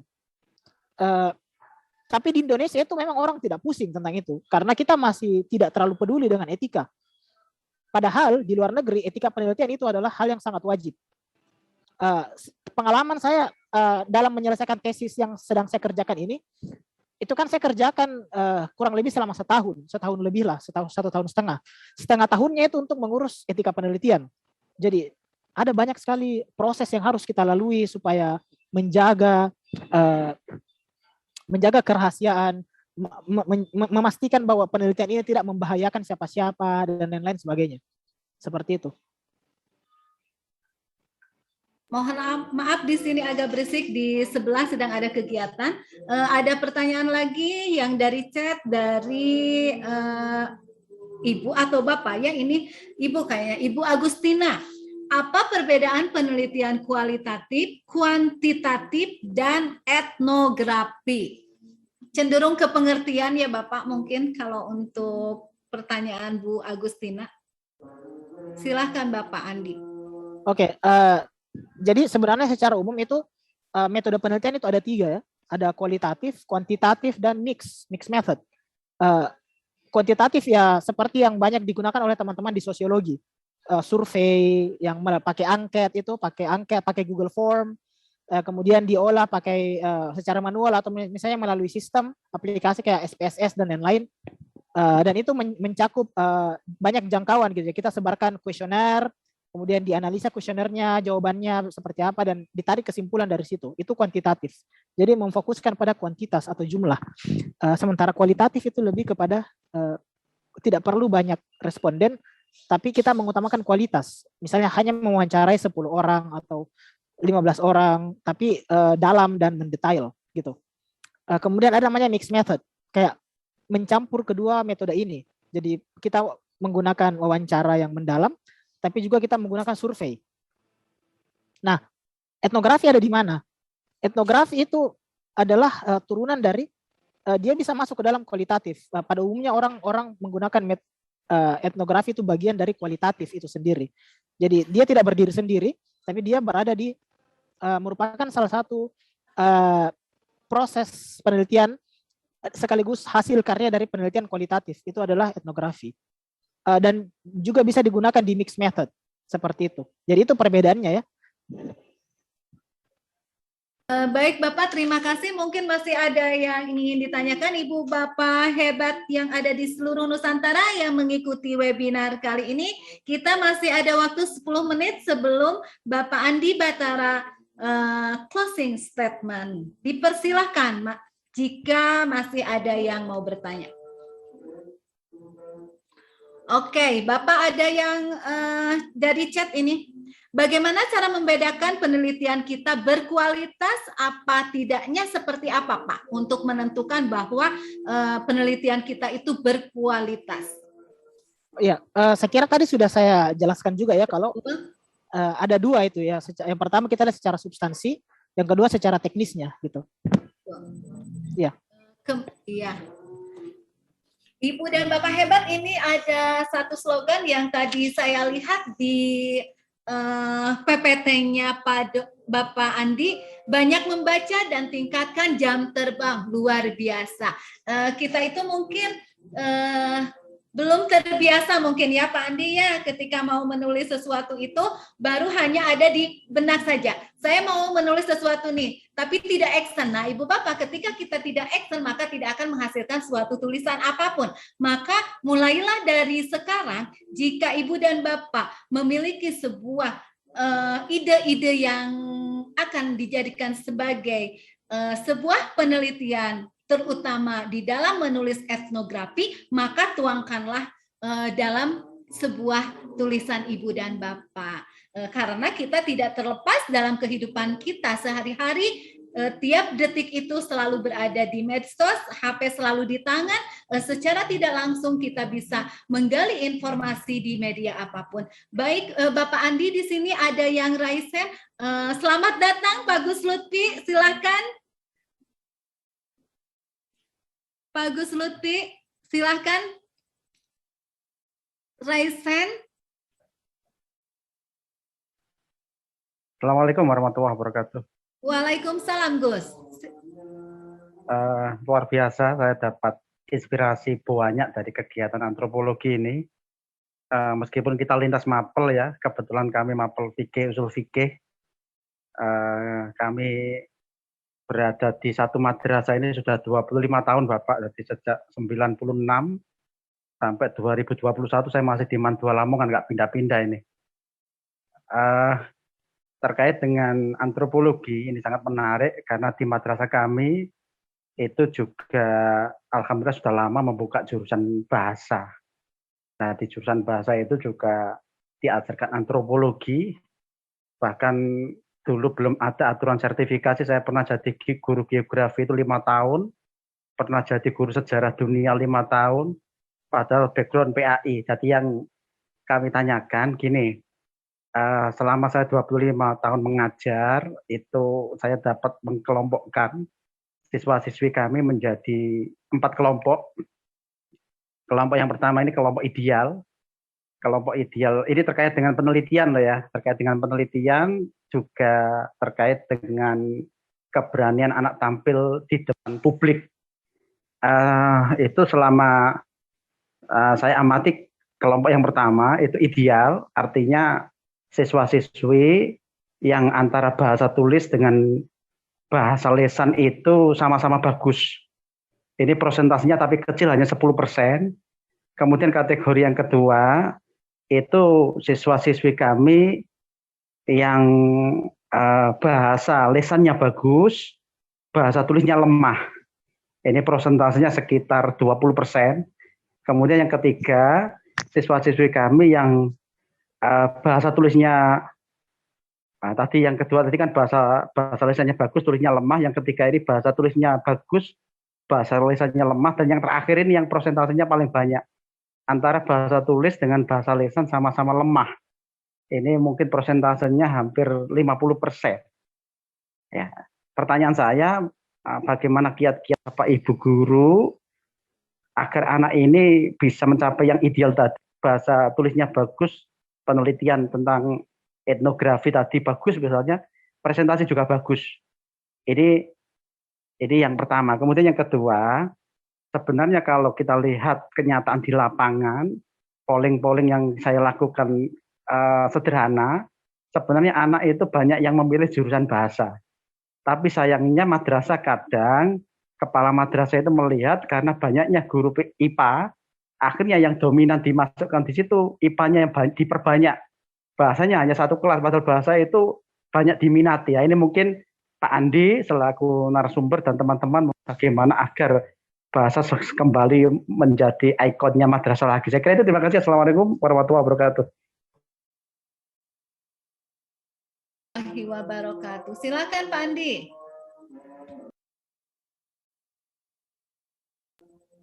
Iya, Pak Andi masih di mute. Oh, sorry. Ya, terima kasih banyak pertanyaannya dan sharingnya Pak Gus Lutfi tadi. Ya, saya sangat sepakat sekali ya. Tapi sebenarnya saya dari dulu bertanya-tanya kenapa antropologi itu masuk dalam jurusan bahasa gitu. Mungkin karena di beberapa universitas misalnya antropologi itu masuk ke dalam kategori fakultas ilmu budaya, dan di ilmu budaya kan atau di fakultas sastra itu ya bisa jadi turunannya itu kalau di level SMA ya jurusan bahasa itu. Padahal sebenarnya untuk antropologi itu sebaiknya dia masuk ke dalam ilmu sosial gitu biasanya. Tapi saya kira itu sudah dipikirkan oleh pihak-pihak yang punya kompeten lebih jauh. Jadi bagaimana cara agar bahasa menjadi ikonnya itu saya kira yang paling sederhana mungkin bisa dilakukan adalah mungkin mengupayakan agar dari permasalahan tadi yang sudah diucapkan oleh Pak Gus Lutfi adalah membudayakan membaca dulu. Ini yang paling penting menurut saya, dan membaca itu kan bukan berarti harus membaca buku mata pelajaran saja gitu. Kayak buku cetak untuk level mungkin berawal dari pengalaman saya pribadi ya. Maksudnya ketika kita SMA kadang buku mata pelajaran itu juga agak tanda kutip membosankan gitu. Nah, ada hal-hal yang mungkin Bapak Ibu guru bisa lakukan. Misalnya memberikan bacaan alternatif di luar buku bacaan. Karena pola pikir siswa yang sudah alergi terlebih dahulu melihat buku, itu kan pasti akan kayak membaca lagi. Tuh, membaca menjadi sebuah beban, bukan sebuah kewajiban atau bukan sesuatu yang bermanfaat gitu. Berapa jumlah siswa yang menganggap membaca sebagai hobi mereka? Hampir mungkin cuma beberapa orang gitu. Nah, caranya bagaimana supaya ketika mereka membaca itu bukan sebagai beban, tetapi sebagai aktivitas yang menyenangkan. gitu. Terkadang yang perlu kita lakukan adalah itu dulu menurut saya, membudayakan membaca itu, dan mungkin bisa kita arahkan misalnya seperti ada satu hari di mana Bapak Ibu guru bertanya atau memberikan semacam motivasi kepada peserta didik, kalau mungkin hari ini pekan depan kita akan diskusi buku misalnya. Kita tanya salah satu peserta didik misalnya buku bacaan apa yang dia suka. Ada yang bahas komik, tidak masalah, jangan disalahkan. Kenapa kamu baca komik? Kenapa kamu lebih memilih baca komik daripada buku mata pelajaran? Kadang saya minta maaf, tapi saya kadang mengkritik orang yang menganggap membaca misalnya novel atau membaca komik sebagai aktivitas yang melalaikan. Padahal dari situ itu akan memancing minat baca orang gitu. Tidak masalah mereka membaca komik terlebih dahulu, dan bisa jadi nantinya di situ akan memunculkan minat bacanya mereka gitu. Jangan disalahkan, jangan dianggap mereka adalah orang-orang yang lalai, tapi dari baca-bacaan seperti itu yang akan menggiring mereka membaca hal-hal yang lebih serius gitu. Harus saya akui bahwa minat baca saya muncul itu ya dari membaca komik. Jadi kadang membaca komik, saya baca komik dulu, kemudian kayaknya saya butuh bacaan yang lebih bagus.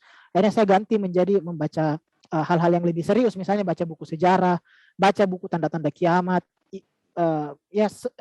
apapun itu gitu. Nah, ini yang perlu kita budayakan dulu. Bagaimana menumbuhkan minat baca itu, karena kekuatan dari jurusan bahasa itu dari bahasa itu sendiri, gitu kan? Nah, bahasa itu kan dia ada dua, lisan dan tulisan itu. Bagaimana orang mau mencintai atau bisa meningkatkan skillnya seperti yang dibilang oleh Gus Lutfi tadi, jago tulisan, jago bahasa lisan, jago bahasa lisan, jago bahasa lisan dan jago bahasa tulisan, kalau mereka tidak membaca gitu. Makanya problem dasarnya, akarnya adalah membaca itu. Pertanyaannya kenapa mereka tidak membaca? Ya itu tadi, tidak ada minat baca. Jadi solusinya bagaimana menumbuhkan minat baca itu gitu. Salah satu caranya ya tadi sudah saya sampaikan, mungkin bisa diskusi tentang ada satu hari di mana mereka berbagi tentang bacaan mereka.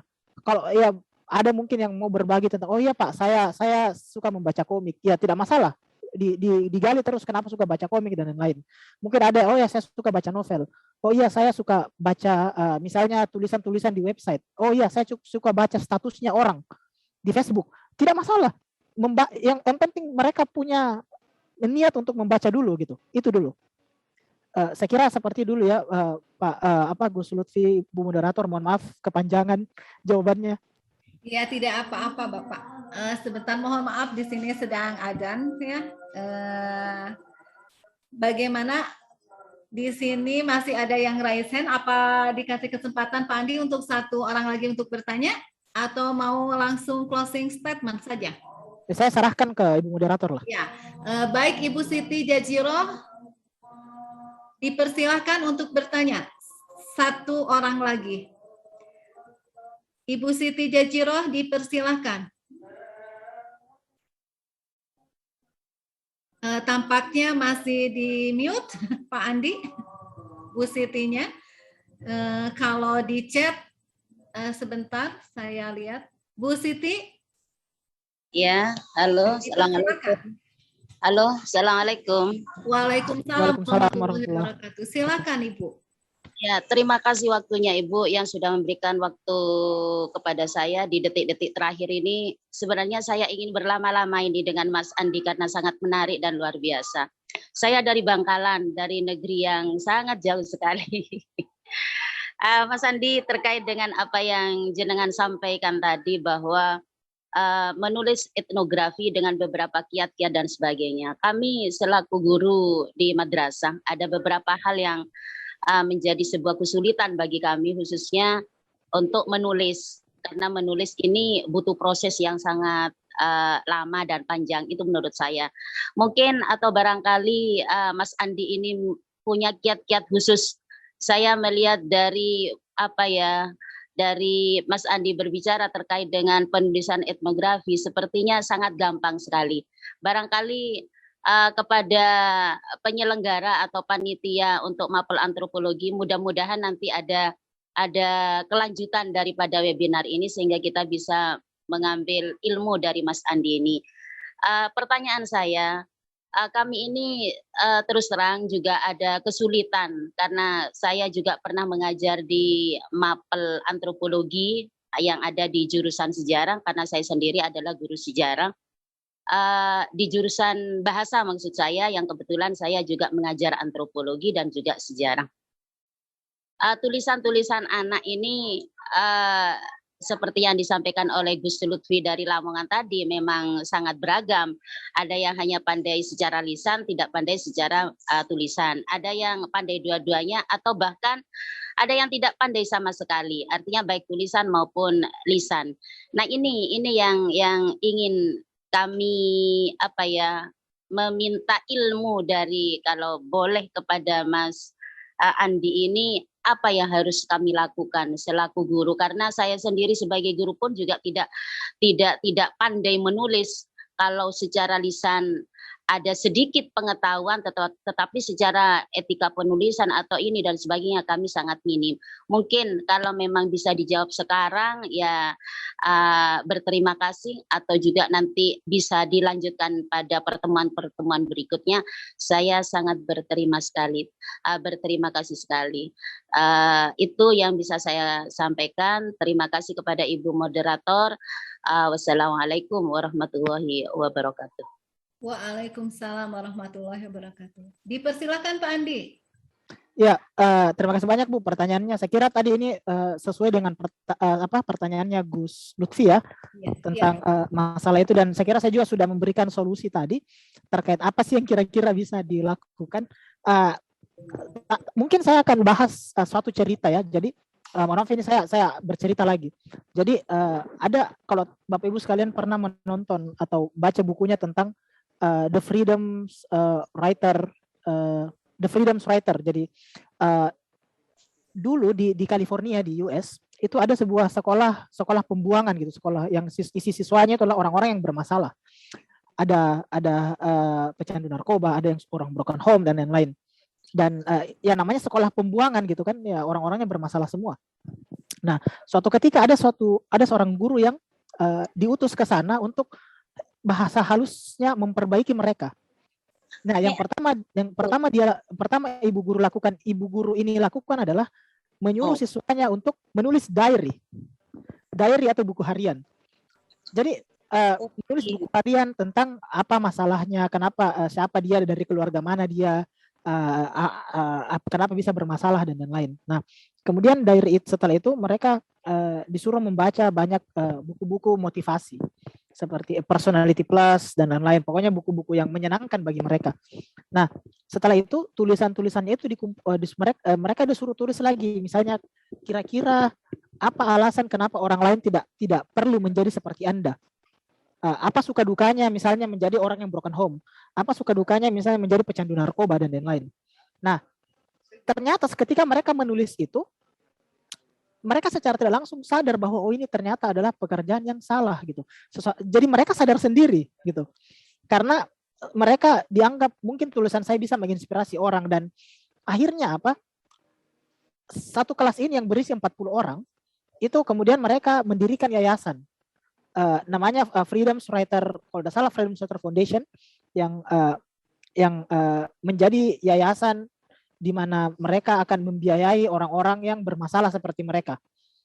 Jadi dana yayasannya ini dari donasi atau dana hibah intinya donasi, terus dari royalti buku yang dijual itu yang sudah bestseller itu tentang diary The Freedom's Writer Diary gitu. Itu sudah difilmkan dan bukunya mungkin Bapak Ibu sekalian bisa dapatkan. Mungkin ada juga yang sudah baca dan sudah nonton. Nah, poinnya adalah bayangkan sebuah sekolah yang menjadi sekolah pembuangan ini, yang isinya orang-orang bermasalah, itu bisa menghasilkan sesuatu yang menginspirasi orang lain. Nah, apa yang kira-kira bisa dilakukan oleh madrasah gitu loh. Madrasah loh ini, madrasah. Saya sebagai alumni madrasah merasa punya potensi yang besar, madrasah ini punya potensi yang besar untuk mendidik orang-orang gitu dan menginspirasi orang-orang gitu loh. Jadi dari situ kita bisa mengambil ibrah atau pelajaran bahwa yang paling pertama harus dilakukan adalah mengenal diri kita. Kita mungkin bisa mengajak siswa-siswa untuk menuliskan diary, kemudian menyuruh membaca hal-hal yang mereka sukai, ya semacam tadi yang sudah saya jelaskan. Seperti itu. Jadi saya kira itu dulu yang menurut saya sangat bisa sekali kita lakukan. Dia menulis diary atau kemudian bercerita tentang masalahnya dan lain-lain gitu. Nah, saya kembalikan lagi ya. Ya, terima kasih Bapak. Terima kasih Bapak karena berhubung waktu juga ya Ibu dan Bapak hebat yang masih mau bertanya atau yang ada di kolom chat tidak saya bacakan. Mohon maaf yang sebesar-besarnya dikarenakan keterbatasan waktu kita dan semoga kita dipertemukan kembali dengan Bapak Andi ya. Silakan untuk Bapak Andi untuk closing statement di sesi terakhir ini. Untuk closing statement, pertama saya mohon maaf atas apa yang saya sampaikan hari ini kalau ada salah-salah kata. Mohon maaf juga saya tidak bisa pasang background karena saya lagi di luar, lagi mau meeting juga. Mohon maaf kalau ada suara-suara yang agak ribut, mungkin karena ya audionya di tempat saya juga agak ribut ya. Kemudian hujan deras di luar, petir dan lain-lain. Pokoknya agak chaos lah ini lah. Jaringan juga mungkin agak bermasalah, saya mohon maaf. Nah, poinnya adalah dalam menuliskan etnografi itu adalah 4 poin ini yang selalu saya bawa kemana-mana. Pertama, respect people. Jadi kita menghargai orang, siapapun itu harus kita hargai. Mau yang dalam standar kita mungkin pejabat, ya kita harus hargai. Bahkan orang-orang yang mungkin tidak punya rumah, kita harus hargai gitu. Itu adalah jadi etnografi mungkin bukan hanya sebagai sebuah proyek penelitian atau metode penelitian, hasil sebuah penelitian, tapi terapkan kepada diri kita sendiri gitu. Kenapa kita mau meneliti etnografi ya untuk respect people dan bukan ke Islam juga mengajarkan hal seperti itu. Respect people, gitu kan? Kemudian humanize human atau memanusiakan manusia. Gitu. Melihat manusia sebagai manusia gitu. Kemudian every person is important. Jadi semua orang itu penting, siapapun dia. Pejabat, pemulung, orang yang tidak punya rumah, bahkan orang gila. Semua orang itu penting gitu dan every story matters. Setiap orang, setiap manusia itu punya ceritanya masing-masing. Jadi jangan menganggap misalnya, oh hanya pejabat yang punya cerita. Oh tidak. Atau oh hanya orang miskin yang punya cerita. Tidak, semua orang punya cerita. Dan dengan etnografi itu kita bisa memasukkan cerita mereka semua. Gitu. Tidak ada istilah bahwa oh cuma cerita pejabat yang penting. Cuma cerita kepala sekolah yang penting. Cuma cerita pengawas sekolah yang penting. Cerita guru honorer tidak penting. Oh tidak, dalam etnografi semua itu penting. Cerita guru honorer, cerita kepala sekolah, guru pengawas, semuanya sama gitu. Karena kita semua sama-sama manusia gitu kan. Nah ini yang di etnografi ajarkan kepada saya. Nah selanjutnya kalau misalnya ada yang mau berhubungan lagi lebih jauh, bisa follow saya di Facebook, di Andi Batara Isra, atau di Twitter dan Instagram di @bataraisra. Atau kalau ada yang mau berkirim email itu di sini. Kemudian nomor WhatsApp saya itu saya kirim di kolom chat saja. Sebentar.